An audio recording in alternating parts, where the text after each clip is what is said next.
আবার বিক্রির জন্য নিলামে উঠছে বিখ্যাত ব্রিটিশ দৈনিক পত্রিকা দ্য ডেইলি টেলিগ্রাফ ও তাদের রোববারের বিশেষ সংস্করণ সানডে টেলিগ্রাফ। আবুধাবি ভিত্তিক বিনিয়োগ গোষ্ঠী আনুষ্ঠানিকভাবে টেলিগ্রাফের মালিকানা গ্রহণ বাতিল করেছে। উপসাগরীয় কনসোর্টিয়াম রেডবার্ড আইএমএআই এর কাছে পত্রিকা দুটির মালিকানা হস্তান্তর হওয়ার কথা ছিল, কিন্তু চলতি বছরের জানুয়ারিতে তাতে বাদ সাধে ব্রিটিশ সরকার। রেডবার্ড বলেছে তারা টেলিগ্রাফের মালিকানা গ্রহণ বন্ধ করে পত্রিকা দুটিকে বিক্রির জন্য নিলামে তুলবে। আর বিনিয়োগকারী প্রতিষ্ঠান জানিয়েছে তাদের জন্য এখন আর টেলিগ্রাফের মালিকানা লাভজনক নয়।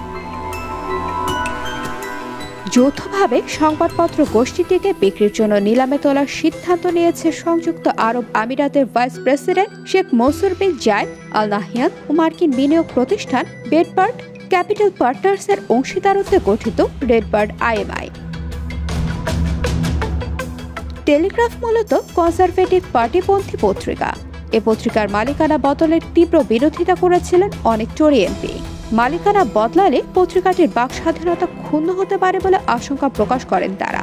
এই আশঙ্কা ও বিরোধিতা আসে পত্রিকাটির বর্তমান ও সাবেক কিছু সাংবাদিকের তরফ থেকে।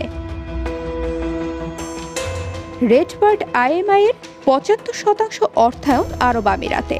অতীতে পশ্চিমা দুনিয়ার সংবাদপত্রের স্বাধীনতা ক্ষুণ্ণ করার জন্য দেশটির সমালোচনা করেছে। এ উদ্যোগ থেকে ব্রিটিশ সরকার পত্রিকার মালিকানা সংক্রান্ত নিয়মটি করে। আশা করা হচ্ছে ডেইলি মেল ও জেনারেল ট্রাস্ট এবং পল মার্শাল সহ অনেক পক্ষই টেলিগ্রাফ কিনতে আগ্রহী হবে।